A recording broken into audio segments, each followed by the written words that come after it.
In September of 2023, I visited the stunning country of Portugal. This video documents my list of top 5 castles that I was able to visit. As we have a look at these castles in this video, I will also touch on some of the highlights of Portuguese history.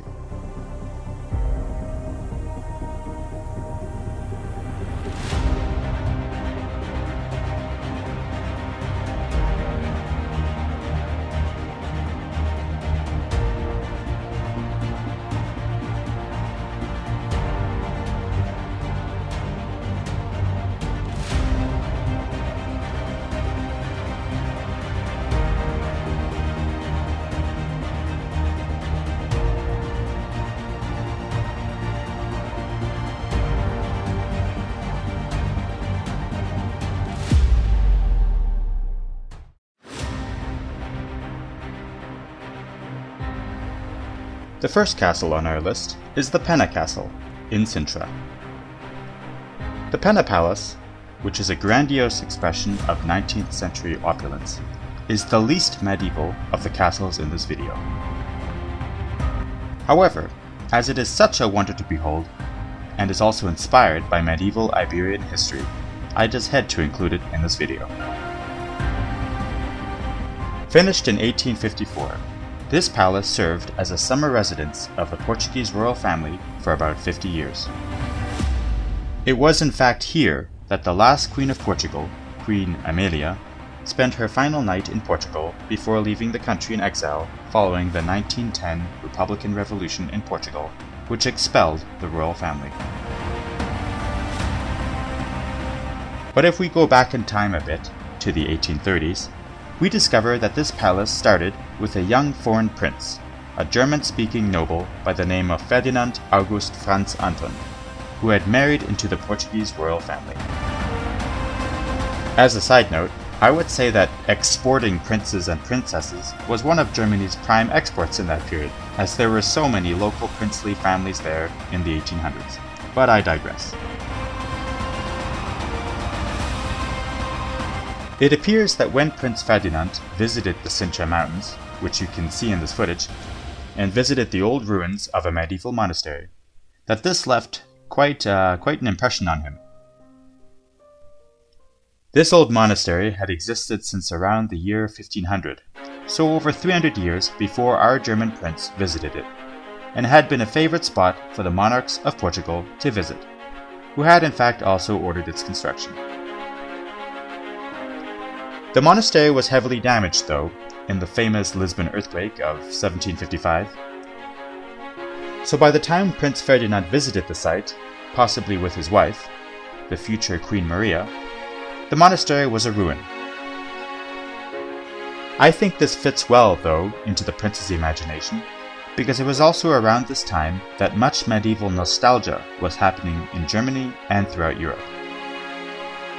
This period is, in fact, known as the Romanticist period, and we see its influence on the architecture of this palace. Around the time that the Pena Palace castle was built, another similar castle, in my opinion anyway, would be built in Germany, namely the famous Neuschwanstein Castle. Both were constructed on the orders of German-speaking princes with fairy tale imaginations, but who were, it seems, quite removed from the social challenges of the time. However, in contrast to Ludwig II of Bavaria, who had Neuschwanstein Castle built, and who was known as, quote, the Mad King, or, quote, the Fairy Tale King, Ferdinand II of Portugal seems to have been much more mentally grounded. The Pena Palace preserves many parts of the older monastery ruins within it, and Prince, and later King, Ferdinand II and Queen Maria II are said to have become involved in the design of the palace. This is why many medieval Portuguese and Islamic elements were also included. There is even a grand window that was inspired by the Templar castle in the town of Tomar, which we will see a little later in this video. It can be interesting to explore the different rooms of the palace, but the highlight for me was certainly the spectacular views, with the Atlantic Ocean, which is around 15 kilometers away, visible from the mountaintop. The Pena Castle is around 2 hours away from Lisbon, and despite the seemingly endless crowds of tourists that visit it, it is definitely still worth a visit. Just make sure to leave early in the day.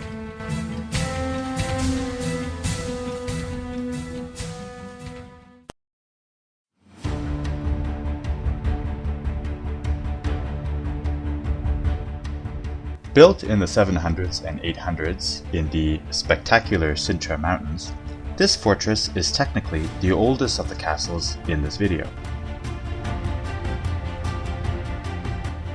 Built by the medieval Moors, this castle was essentially a border fortress on the frontier between the Islamic kingdoms to the south and the Christian kingdoms in the north. However, and as those who are familiar with Iberian history will know, it was more complicated than that, and the castle ended up sometimes being involved in fighting between rival Islamic forces and rival Christian forces. As far as I can tell, this castle witnessed at least 2 confrontations. The first, in 1031, when the stronger Almoravid dynasty took control of the castle from the weaker Taifa of Badajoz. And the second, 150 years later, in 1147, when the castle surrendered voluntarily to Christian Portuguese forces after the fall of Lisbon. The siege of Lisbon in 1147, which I'll talk about later in this video, was undoubtedly the defining confrontation during the period of medieval Portugal, and during that siege, it became evident that there were also divisions within the Christian forces, for example, between the Anglo-Normans and the Flemish.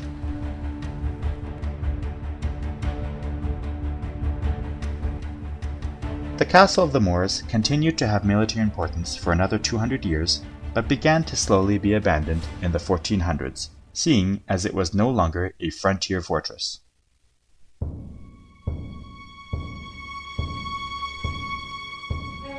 The castle has 2 sets of walls which meander along the cliffs, with multiple towers that intersperse them. From the highest of the towers, which is known as the Royal Tower, you can see all the way to the Atlantic Ocean. With this commanding view, it becomes understandable why this location was chosen to construct a fortress. You may be able to see in the footage that different historic flags decorate the various towers today. I thought this was a nice homage to the history of the place.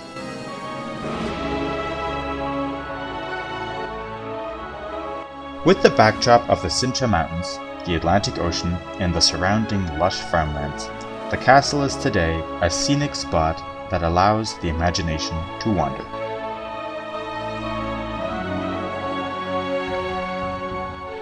We also know today that it's partly for this reason that the magnificent Pena Palace, which is the prior castle we saw, was eventually built next door, as you can see in this footage.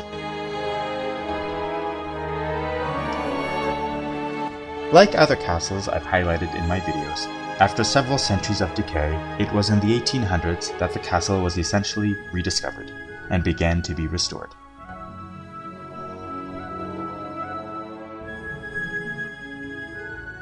Despite the Castle of the Moors getting swamped with tourists, I would still recommend a visit.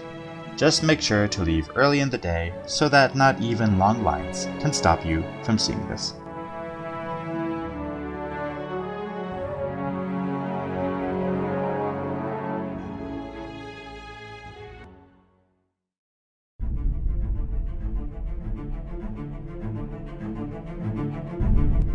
Behold the Templar castle in Tomar. I have to say, in terms of getting a medieval ambience, this may have been my favorite castle in Portugal, and the fact that there were hardly any tourists certainly didn't hurt.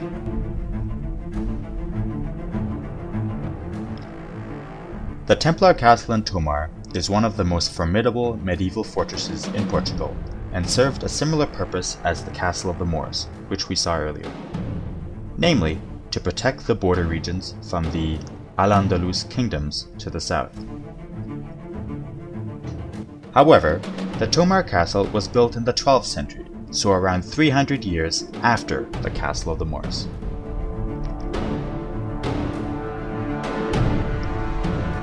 One of the most interesting things about this castle, for me personally, is that it began as a Templar castle, and so belonged to the Knights Templar order.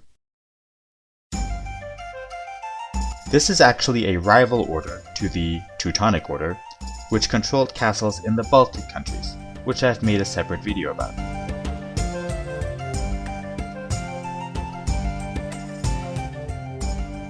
When the Templar order leadership was famously arrested on Friday, October the 13th in the year 1307, and eventually disbanded a few years later, the Templar Knights managed to survive here in Portugal, albeit under a new name.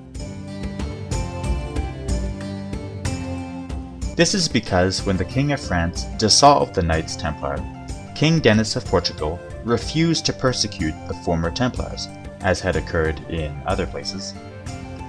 In Portugal, the Templars simply changed their name to the Order of Christ, and maintained their possessions in the kingdom. In particular, they maintained possession of the castle you're seeing in this footage.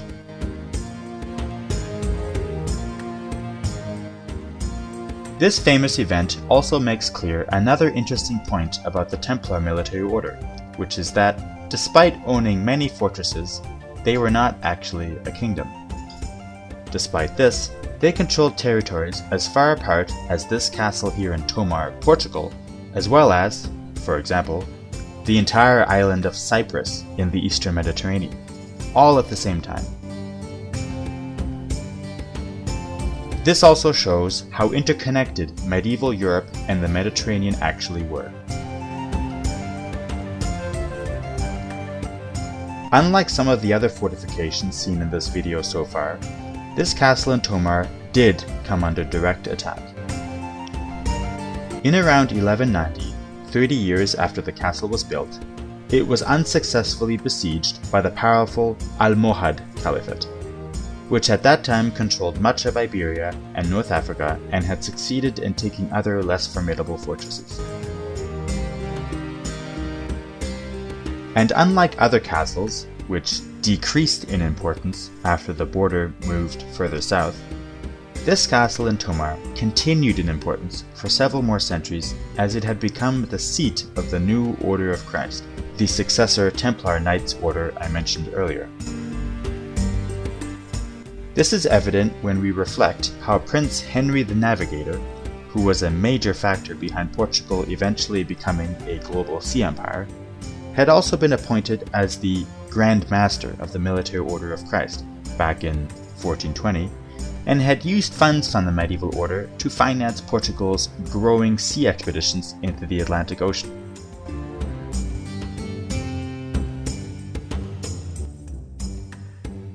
During these years, the Tomar fortress and its environs were continuously expanded with the construction of 4 elegant cloisters, which you can see in this footage, as well as the convent's famous chapel, the palace, and later, the aqueducts.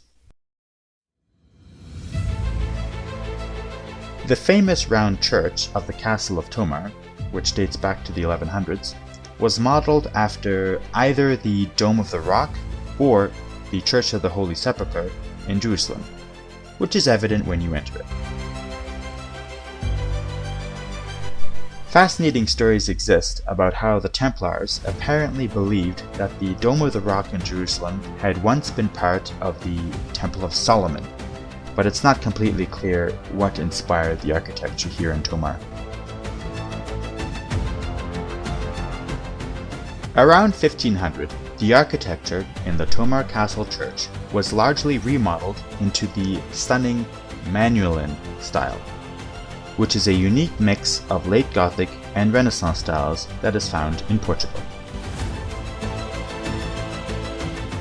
The Tomar Castle remained militarized until the early 1500s, when Portuguese King John III demilitarized the Crusader order. Despite some damage caused during Napoleon's invasion in the 1800s, this castle has remained largely unaltered for 500 years. Tomar is around 2 hours away from Lisbon by train and is well worth the trip.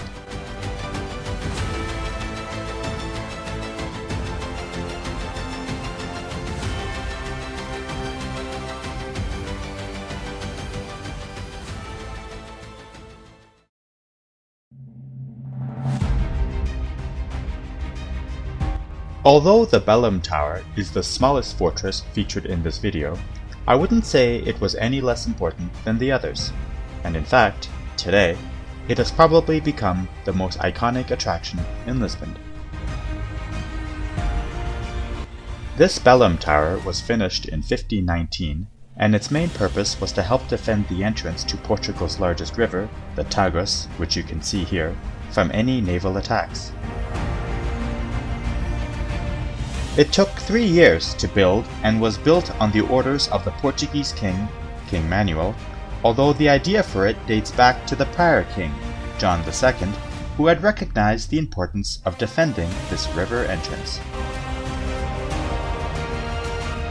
The Belém Tower is situated directly across from another older fortress on the southern side of the Tagus River, and together with a third fortress further up the coast, made up the defense system of Lisbon, just as Portugal was beginning to be a global maritime power. These other two less famous forts still exist today and are called the Fortress of the Old Tower and the Citadel of Cascais. The Tower of Belém apparently also commemorates the expedition of Vasco da Gama, the navigator who managed to reach India from Portugal in 1498. In fact, it is said that Vasco da Gama and some of his crew, just prior to their voyage to India, prayed at a small chapel which was located on this very beach that you can see in this evening footage. Later, the Belém Tower would also mark the beginning of voyages for sailors, as just around the bend, the river flows into the ocean. This Belém Tower is associated with some peculiar stories. For example, it is recorded that the first rhinoceros to arrive in Europe since the fall of the Roman Empire arrived more or less right here in 1515. The rhino had been a gift from the Sultan of Gujarat in India as part of a diplomatic exchange, and spent 4 months on a ship to make it here. It's unclear who had the next idea, but it appears it was decided to have some kind of one-on-one combat between the rhinoceros and an elephant that was also in Lisbon. The two poor animals, though, had other plans, and the elephant just walked off. It's possible the king was disappointed with this performance, as the rhinoceros was then sent as a gift to the Pope, but it sadly drowned in a shipwreck on the way. Perhaps to commemorate this rhino visit, there is actually a sculpture of a rhinoceros on one of the turrets of the Belém Tower fortress. The rhino visit also inspired the artist Albrecht Dürer to create a famous illustration of the rhino, even though he did not actually see it. That probably explains why his rhino has armor. Dürer's drawing of the rhinoceros which visited Belém Tower went on to inspire many further paintings and sculptures throughout Europe. Belém Tower has also witnessed warfare. During the War of the Portuguese Succession in 1580, the bastion was attacked by Spanish forces and, after a few hours, eventually surrendered. Much later, during Napoleon's invasion of Iberia, French forces occupied the tower for about 6 years. After that, during the so-called Liberal Wars in 1831, the Belém Tower was again attacked, this time by a French fleet, which, during the Battle of the Tagus, succeeded in forcing Portugal to recognize the new rulers in France. In between these various wars, the Belém Tower was repeatedly upgraded, repaired, and connected with other fortifications, but also served a few other purposes besides military ones. For around 250 years, up until around 1830, the dungeons of the tower served as a prison. It's this part of its history that reminds me of the amazing Château d'If in Marseille, France, which I had the chance to visit in 2019, and which famously inspired Alexandre Dumas' story of the Count of Monte Cristo. Although the Belém Tower does become an island during the high tide, it is much closer to the shore than the Château d'If in France, so an escape from the Belém Tower dungeon would be plausibly easier. In its history, the Belém Tower also served as a customs and health checkpoint, and even as a telegraph station. Today, though, and thanks to all the restoration work of the last 100 years, the tower's royal history, harking back to its heyday in the 1500s, is obvious. The tower is a prime example of the distinctive Portuguese Manueline style, which I mentioned earlier, and which is named after King Manuel I. The Manueline style incorporates many artistic elements, including a mix of Gothic and Renaissance, together with elements from Venice, Morocco, and India, as well as some nautical symbols, like rope.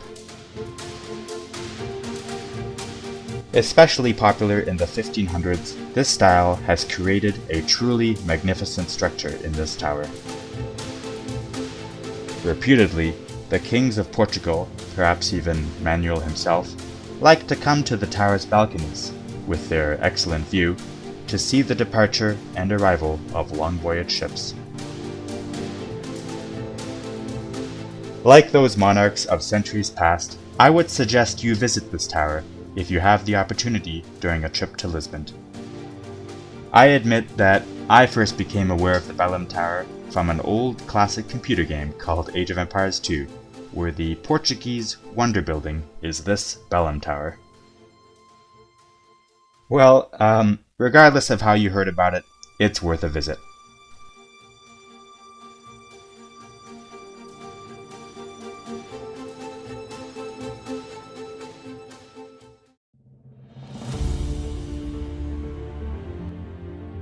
Of all the fortresses included in this video, the Castelo de São Jorge, or St. George's Castle, is likely the one that witnessed the most direct conflict.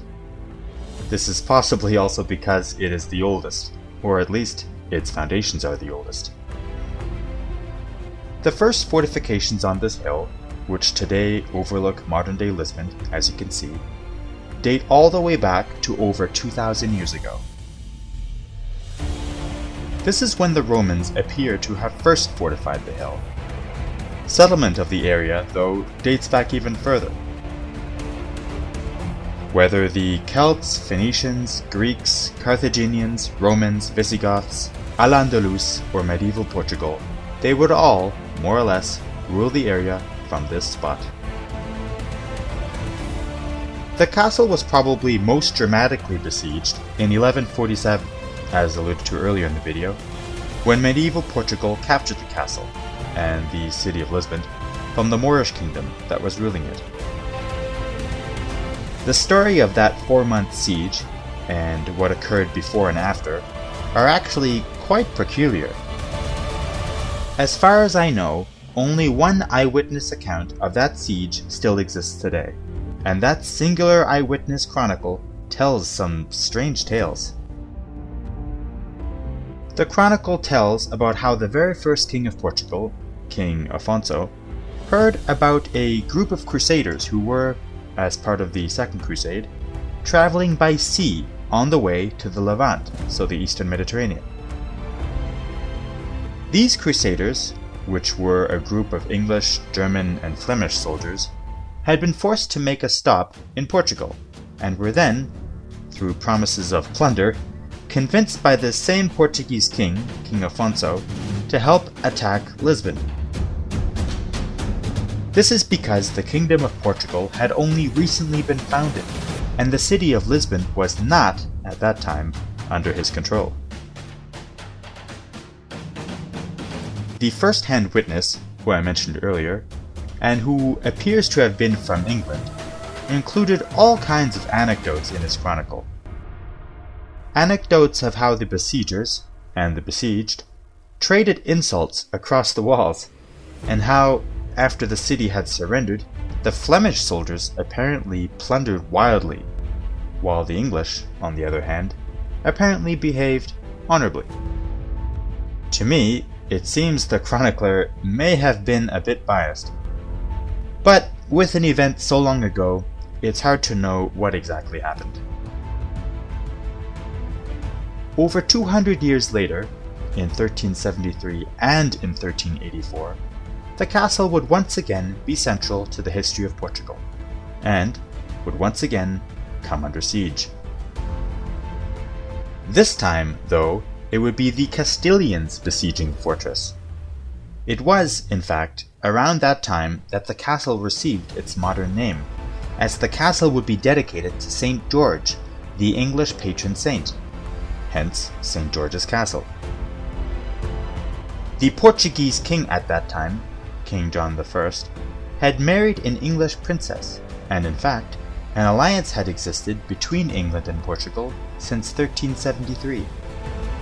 This Anglo-Portuguese alliance, by the way, continues to this very day, and the treaty behind it is considered the oldest active treaty in the world.